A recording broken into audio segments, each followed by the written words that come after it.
नमस्कार दोस्तों, मैं स्तेवर में आपका बहुत बहुत स्वागत है। आज हम कक्षा 10 के गणित विषय के मोस्ट इम्पॉर्टेंट क्वेश्चन बताने जा रहे हैं। इससे पहले वीडियो में चैप्टर नंबर 1 से लेकर चैप्टर नंबर 3 तक के महत्वपूर्ण प्रश्नों को हमने बताया था। आज चैप्टर नंबर 4 से, जिसका नाम है द्विघात समीकरण, इसमें से बताएंगे कि कौन कौन से ऐसे क्वेश्चन हैं जो बोर्ड के पेपर या प्री बोर्ड में आ सकते हैं। ठीक है, तो देखिए उदाहरण में से ज़्यादा क्वेश्चन पूछे जाते हैं। तो सबसे पहले यहाँ पे देखते हैं कि कौन सा क्वेश्चन आ सकता है। देखिए क्वेश्चन ये है, द्विघात समीकरण का मानक रूप। ठीक है, ये मोस्ट इंपॉर्टेंट है। द्विघात समीकरण का मानक रूप लिखिए आता है ax² + bx + c = 0 where a is not equal to 0। ये मोस्ट इंपॉर्टेंट क्वेश्चन है। द्विघात समीकरण का मानक रूप लिखिए आता है, तो आपको ये लिख देना है बस। 1 नंबर का आता है, 1 नंबर इसमें मिल जाएगा। अगला क्वेश्चन ये है उदाहरण नंबर 1। उदाहरण नंबर 1 में 2 क्वेश्चन है और दोनों मोस्ट इंपॉर्टेंट है। ठीक है, ये दोनों क्वेश्चन को आप देख लीजिएगा सॉल्व करके। इसमें सॉल्व भी दे रखा है, बस इसमें समीकरण बना के दे रखा है, लेकिन समीकरण को हमें हल करना है। ठीक है, सिर्फ समीकरण बना के नहीं रखना है, उसको हल भी करना है। ये क्वेश्चन है, जांच कीजिए कि निम्न द्विघात समीकरण है या नहीं है। इसको सॉल्व करके, ये है उदाहरण नंबर 2। इसको सॉल्व करके हमें ये बताना है कि ये द्विघात समीकरण है या नहीं। ये भी 1 नंबर में पूछा जाता है क्वेश्चन, तो इसको भी आप लोग अच्छे से तैयार कर लीजिए। आगे क्वेश्चन देखते हैं। ये इसी प्रकार के क्वेश्चन है। ये देखिए द्विघात समीकरण है या नहीं है, इसको आप लोग देख लीजिए करके।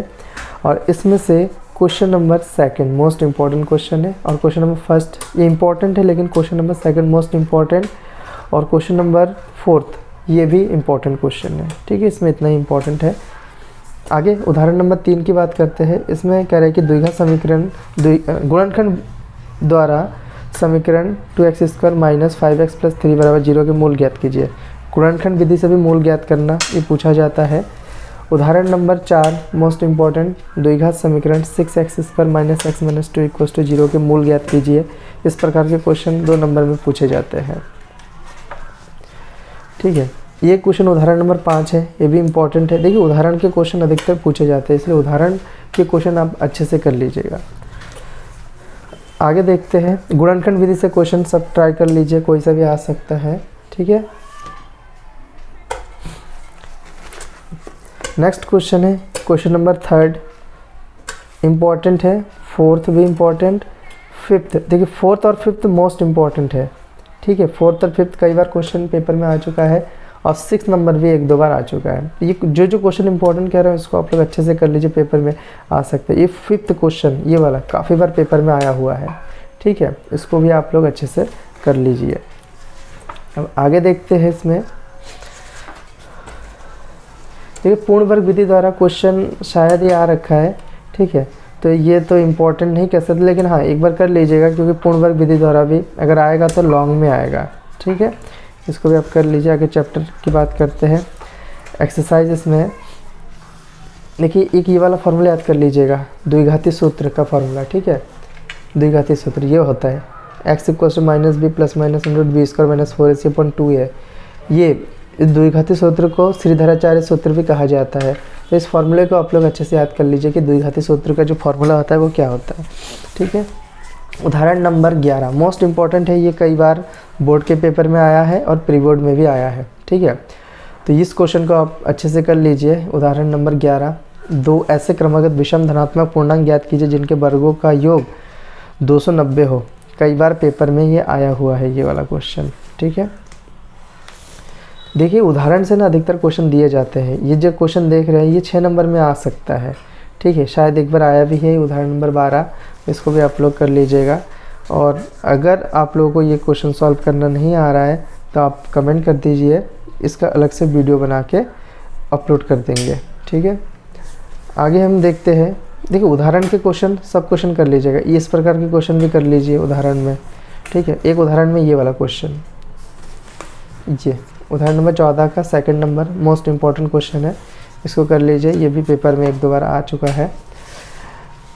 सबसे मोस्ट इम्पॉर्टेंट क्वेश्चन उदाहरण नंबर 15, ये 6 नंबर में आता है। जब भी आता है 6 नंबर में ये वाला क्वेश्चन आता है, इसको आप लोग अच्छे से कर लीजिए। अब आते हैं 4.3 पे। 4.3 पे देखिए इसमें तीसरे का 2nd नंबर मोस्ट इम्पॉर्टेंट है। 4th नंबर मोस्ट इम्पॉर्टेंट, ठीक है। 6th नंबर वाला मोस्ट इम्पॉर्टेंट है। 7th number important, 8th number भी इम्पॉर्टेंट है। ये जो 9th नंबर है ये कई बार 1-2 बार आ चुका है 9th नंबर, ठीक है, उतना इम्पोर्टेंट नहीं है लेकिन ये 1-2 बार आया हुआ है, ठीक। इसको आप लोग कर लीजिएगा अच्छे से। बाकी इसमें क्वेश्चन नंबर जो 11 दिख रहा है ये भी इम्पॉर्टेंट है, ठीक है, 11 को भी कर लीजिए। जो जो इम्पोर्टेंट बोला जा रहा है इसको आप लोग कर लीजिए। बोर्ड के पेपर में आराम से आप लोग के 70-80% तो आ ही जाएंगे, 70-80 के 90% आ जाएंगे, ठीक है। उदाहरण नंबर 16 देखिए, ये उदाहरण नंबर जो 16 दिख रहा है इसमें विविध कर निकालना और मूलों की प्रकृति ज्ञात करनी है। इस प्रकार के क्वेश्चन भी कई बार पेपर में आ चुका है, तो इस टाइप के क्वेश्चन भी कर लीजिएगा आप लोग। अब 4.4 की बात करते हैं। 4.4 में मूलों की प्रकृति और उसका अस्तित्व है तो उनको हल करना है, ये क्वेश्चन कर लीजिएगा। और दूसरे नंबर में के का मान ज्ञात करना है अगर इसके मूल बराबर है। ये 2 क्वेश्चन इसमें से इम्पोर्टेंट है, ठीक है। इन दोनों क्वेश्चन को आप लोग कर लीजिए, ये आ सकता है पेपर में। अब आते हैं अगला क्वेश्चन, समांतर श्रेणी। समांतर श्रेणी में जो जो इम्पोर्टेंट है वो बताया जाएगा अभी। समांतर श्रेणी में क्वेश्चन नंबर 2 ये आता है 1 नंबर में, ठीक है। एपी के 4 पद लिखने हैं, ए बराबर 10 दे रखा है, डी बराबर 10। इस प्रकार के क्वेश्चन को आप लोग अच्छे से प्रैक्टिस कर लीजिए। ये क्वेश्चन है, इसमें प्रथम पद और सार्वंतर ज्ञात करना है, ये भी इम्पोर्टेंट है। और ये जो क्वेश्चन है इसमें कह रहा है कि कौन कौन एपी है, अगर एपी है तो उनको हल करना है। इसमें जो क्वेश्चन नंबर 12 है ये मोस्ट इम्पॉर्टेंट क्वेश्चन है, इसको आप लोग अच्छे से कर लीजिए। और क्वेश्चन नंबर 5 और क्वेश्चन नंबर 12 इस प्रकार के क्वेश्चन आ सकते हैं पेपर में, और 12th नंबर कई बार आया हुआ है पेपर में, ठीक है। तो इसको आप लोग अच्छे से कर लीजिए। आगे बढ़ते हैं, उदाहरण से स्टार्ट करते हैं। देखिए उदाहरण नंबर 3, 4 ये सब इम्पोर्टेंट क्वेश्चन है, ये पेपर में आ सकता है। 5, 6 और उदाहरण नंबर 7 देखिए, ये वाला ये पेपर में आया हुआ है, 2013 के पेपर में आया हुआ है। इससे पहले मैंने वीडियो बनाया था उसमें इसको सॉल्व करके भी बताया था। तो उदाहरण से कई क्वेश्चन लिए जाते हैं, ठीक है। तो ये उदाहरण नंबर 7 मोस्ट इम्पॉर्टेंट क्वेश्चन है, ये पेपर में आया हुआ है। उदाहरण नंबर 8 ये भी आप लोग कर लीजिएगा, उदाहरण नंबर 8। और इसके बाद ये सब इम्पोर्टेंट नहीं है, ठीक है। ये जो उदाहरण नंबर ये 9 दिख रहा है ये इम्पोर्टेंट नहीं है बिल्कुल भी। आगे यहाँ पे आते हैं, ये एक एपी दिया होगा, ठीक है। एपी दिया होगा उसका हमें पद निकालना है, 30वां पद बोला है, 11वां पद बोला है। इस प्रकार के क्वेश्चन भी आते हैं पेपर में।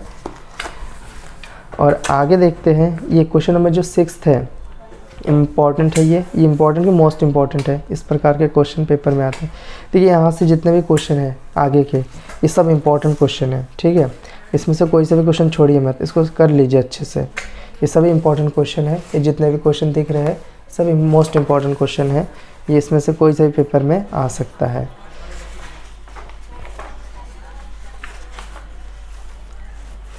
इधर से ज़्यादा कुछ इम्पोर्टेंट नहीं है। उदाहरण नंबर 18 जो है, सॉरी उदाहरण नहीं, क्वेश्चन नंबर 18 ये इम्पोर्टेंट है और बाकी उसमें कुछ इम्पोर्टेंट नहीं है। आगे देखते हैं इसमें। अब योगफल वाले में छोटे छोटे क्वेश्चन हैं, इन सबको एक एक बार आप लोग कर लीजिएगा, ये इजी क्वेश्चन होते हैं, उदाहरण को छोड़ना नहीं है। हाँ एक क्वेश्चन ये है, ये देखिए इसमें प्रथम 1000 धन पूर्णांकों का योगफल, ये पेपर में आता है। इसको आप लोग अच्छे से कर लीजिए, मोस्ट इम्पॉर्टेंट क्वेश्चन है, ठीक है। इसको आप लोग अच्छे से कर लीजिए। इसके बाद हम आगे क्वेश्चन देखते हैं। देखिए इस प्रकार के क्वेश्चन भी आते हैं। an बराबर कुछ दे रखा होगा यहाँ पे, जैसे ये है an बराबर दिया हुआ है तो बोलेगा इसमें 5वां पद ज्ञात कीजिए, 6ठा पद ज्ञात कीजिए। तो इसमें क्या करना है, n की जगह पे बस मान रख देना है, आंसर आ जाएगा, ठीक है। इजी क्वेश्चन होता है, पेपर में आता है, कई बार आया है कि यदि nवां पद इतना है तो 10वां पद ज्ञात कीजिए। तो उस टाइम क्या करना है, n की जगह पे 10 रख देना होता है, ठीक है। इस प्रकार के क्वेश्चन कई बार आ चुका है पेपर में। आगे देखते हैं इसमें 5.3 में देखिए ये सब कॉमन क्वेश्चन है, इन सबको आप लोग प्रैक्टिस कर लीजिए। और क्वेश्चन नंबर 3 में, 3 का क्वेश्चन 7th ये वाला मोस्ट इम्पॉर्टेंट क्वेश्चन है, ये पेपर में आया है कई बार। क्वेश्चन नंबर 4th ये भी कई बार पेपर में आया हुआ है, ठीक है। क्वेश्चन नंबर 5th जैसा ही आया है, बस अंक बदल दिया गया था, ठीक है, अंक बदल दिया गया है। ये जो क्वेश्चन अभी बताया था, देखिए यहाँ पे ये जो क्वेश्चन नंबर 7 बताया था, ठीक है, 7th में यही क्वेश्चन है बिल्कुल।